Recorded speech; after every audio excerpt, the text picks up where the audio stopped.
दोस्तों, भारत और अफगानिस्तान के बीच न्यू चंडीगढ़ के मुल्लामपुर क्रिकेट स्टेडियम में खेला जा रहा एकमात्र टेस्ट मैच लगातार रोमांचक होता जा रहा है। मैच के दूसरे दिन भारतीय टीम ने जिस तरह का प्रदर्शन किया, उसने अफगानिस्तान को पूरी तरह बैकफुट पर धकेल दिया। पहले दिन भारतीय बल्लेबाजों ने मजबूत नींव रखी थी और दूसरे दिन उस नींव को विशाल इमारत में बदल दिया। बल्लेबाजी में शानदार प्रदर्शन के बाद भारतीय गेंदबाजों ने भी अपनी धार दिखाई और दिन का खेल खत्म होने तक अफगानिस्तान की आधी टीम को पवेलियन भेज दिया। स्टंप्स तक अफगानिस्तान का स्कोर 113 रन पर 5 विकेट था, जबकि भारत ने अपनी पहली पारी 564 रन पर 8 विकेट घोषित की थी। ऐसे में मैच पूरी तरह भारतीय टीम की पकड़ में नजर आ रहा है। दोस्तों, दूसरे दिन का खेल शुरू होने से पहले ही भारत मजबूत स्थिति में था। पहले दिन का खेल समाप्त होने तक टीम इंडिया ने 85 ओवर में 380 रन बनाकर सिर्फ 3 विकेट गंवाए थे। कप्तान शुभमन गिल शानदार शतक लगाकर नाबाद थे, जबकि ऋषभ पंत भी अर्धशतक पूरा कर चुके थे। क्रिकेट विशेषज्ञों का मानना था कि अगर भारत दूसरे दिन के पहले सत्र में बिना ज्यादा विकेट गंवाए 500 के करीब पहुंच जाता है, तो अफगानिस्तान के लिए मैच में वापसी लगभग नामुमकिन हो जाएगी। हुआ भी बिल्कुल ऐसा ही। सुबह जैसे ही खेल शुरू हुआ, शुभमन गिल और ऋषभ पंत ने अफगानिस्तान के गेंदबाजों पर दबाव बनाना जारी रखा। अफगान टीम ने नई गेंद ली और उम्मीद की कि उसे शुरुआती सफलता मिलेगी, लेकिन भारतीय बल्लेबाजों ने उन्हें कोई मौका नहीं दिया। गिल का आत्मविश्वास देखते ही बन रहा था। उन्होंने बेहद परिपक्व बल्लेबाजी की और कप्तानी पारी खेली। गिल ने मिट्टी के चारों ओर शानदार शॉट लगाए और अपनी पारी को बड़े स्कोर में बदल दिया। ऋषभ पंत ने भी अपने चिरपरिचित अंदाज में बल्लेबाजी की। कभी आगे बढ़कर चौका के खिलाफ लंबा छक्का और कभी तेज गेंदबाजों को पुल शॉट लगाकर उन्होंने दर्शकों का भरपूर मनोरंजन किया। पंत और गिल की साझेदारी ने अफगानिस्तान की उम्मीदों को लगभग खत्म कर दिया। दोनों बल्लेबाजों ने रन गति को भी बनाए रखा और बड़े शॉट खेलने से भी परहेज नहीं किया। भारत ने दूसरे दिन 400 रन का आंकड़ा बहुत तेजी से पार कर लिया। यह स्पष्ट हो गया था कि भारतीय टीम सिर्फ बड़ा स्कोर नहीं, बल्कि मैच पर पूरी तरह कब्जा जमाने की योजना बना चुकी है। शुभमन गिल ने आखिरकार 126 रन की शानदार पारी खेली। उन्होंने 177 गेंदों का सामना किया और 15 चौकों तथा एक छक्के की मदद से यह यादगार शतक पूरा किया। जब गिल आउट हुए तो पूरा स्टेडियम खड़े होकर उनकी पारी की सराहना करता नजर आया।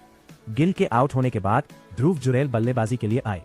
जुरैल ने आते ही आक्रामक रुख अपनाया और तेजी से रन बटोरे। उन्होंने 20 गेंदों में 19 रन बनाए। हालांकि उनकी पारी ज्यादा लंबी नहीं चली, लेकिन उन्होंने टीम के स्कोर को तेजी से आगे बढ़ाने में योगदान दिया। इसी दौरान ऋषभ पंत भी अपना विकेट गंवा बैठे।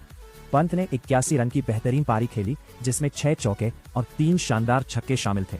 उनकी बल्लेबाजी ने एक बार फिर साबित किया कि वे टेस्ट क्रिकेट में भारत के सबसे खतरनाक बल्लेबाजों में से एक है। भारत के 6 विकेट गिर चुके थे, लेकिन अफगानिस्तान के लिए मुश्किलें खत्म नहीं हुई थीं। अब मैदान पर आए वॉशिंगटन सुंदर और डेब्यू कर रहे मानव सुथार। दोनों बल्लेबाजों ने निचले क्रम में महत्वपूर्ण साझेदारी की। सुंदर ने बेहद समझदारी से बल्लेबाजी की और जरूरत पड़ने पर बड़े शॉट भी लगाए। दूसरी तरफ मानव सुथार ने भी अपने बल्ले से प्रभावित किया। मानव सुथार ने 28 रन की उपयोगी पारी खेली। उन्होंने अपनी पारी में 2 चौके और 2 छक्के लगाए। जिस आत्मविश्वास के साथ उन्होंने बल्लेबाजी की, उसे देखकर ये कहना गलत नहीं होगा कि भारतीय टीम को एक बेहतरीन ऑलराउंडर मिलने की उम्मीद नजर आ रही है। वहीं वॉशिंगटन सुंदर ने शानदार अर्धशतक पूरा किया। उन्होंने सिर्फ 66 गेंदों में अपना 50वां पूरा किया और टीम को 550 रन के पार पहुंचाने में महत्वपूर्ण भूमिका निभाई। मोहम्मद सिराज ने भी आखिर में आकर मनोरंजक बल्लेबाजी की। उन्होंने केवल 12 गेंदों में 22 रन बनाए। उनकी तेज तर्रार पारी में कुछ आकर्षक शॉट देखने को मिले। सिराज ने दिखाया कि भारतीय टीम का निचला क्रम भी विपक्षी गेंदबाजों के लिए खतरा बन सकता है। अफगानिस्तान की ओर से मोहम्मद सलीम सैफी सबसे सफल गेंदबाज रहे। उन्होंने 6 विकेट लेकर इतिहास रच दिया।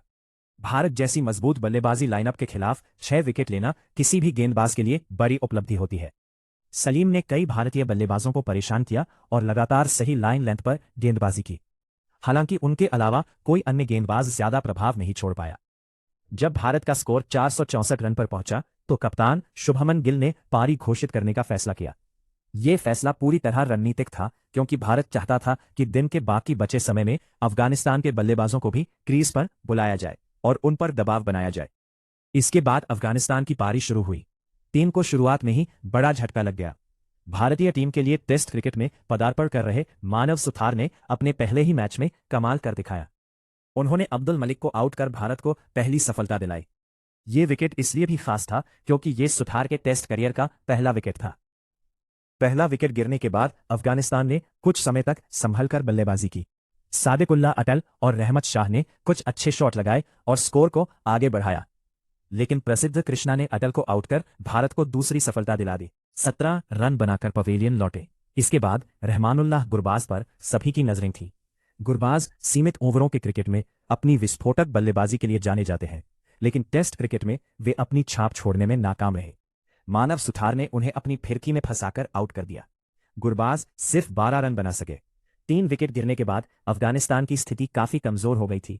कप्तान हशमतुल्लाह शाहिदी और रहमत शाह ने पारी को संभालने की कोशिश की।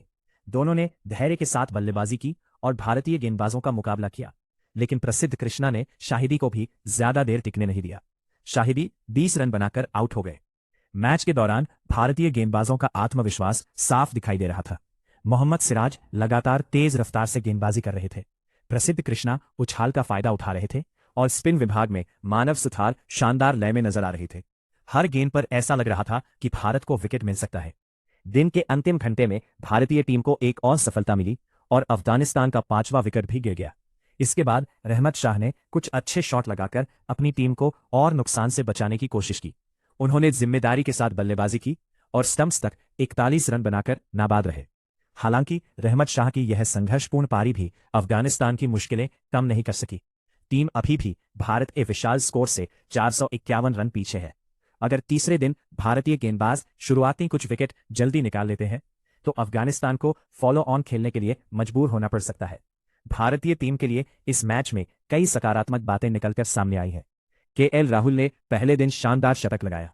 शुभमन गिल ने कप्तानी पारी खेलते हुए शतक जड़ा। उदर्शन ने उपयोगी 81 रन बनाए। ऋषभ पंत ने आक्रामक अर्धशतक लगाया। वॉशिंगटन सुंदर ने निचले क्रम में बेहतरीन योगदान दिया। वहीं गेंदबाजी में मानव सुथार ने अपने डेब्यू मैच में 3 विकेट लेकर सभी का ध्यान अपनी ओर खींच लिया। अगर भारत इसी तरह खेलता रहा तो तीसरे दिन ही मैच का रुख लगभग तय हो सकता है। अफगानिस्तान के सामने सबसे बड़ी चुनौती भारत की मजबूत गेंदबाजी आक्रमण का सामना करना है। वहीं भारतीय टीम चाहेगी कि जल्द से जल्द अफगानिस्तान को पहली पारी में समेटकर फॉलो ऑन दे और मैच को पारी के अंतर से जीतने की दिशा में आगे बढ़े। अब सभी क्रिकेट प्रेमियों की निगाहें तीसरे दिन के खेल पर टिकी हुई है। क्या रहमत शाह कोई बड़ी पारी खेलकर अफगानिस्तान को सम्मानजनक स्कोर तक पहुंचा पाएंगे? क्या भारत फॉलो ऑन देकर मैच को जल्दी खत्म करने की कोशिश करेगा? क्या डेब्यू स्टार मानव सुथार अपनी विकेटों की संख्या और बढ़ाएंगे? इन सभी सवालों के जवाब तीसरे दिन के खेल में मिलेंगे। फिलहाल इतना तय है कि दूसरे दिन का खेल पूरी तरह भारत के नाम रहा और टीम इंडिया जीत की ओर तेजी से बढ़ती हुई नजर आ रही। ऐसे ही आईपीएल अपडेट्स के लिए चैनल को सब्सक्राइब करना मत भूलिए।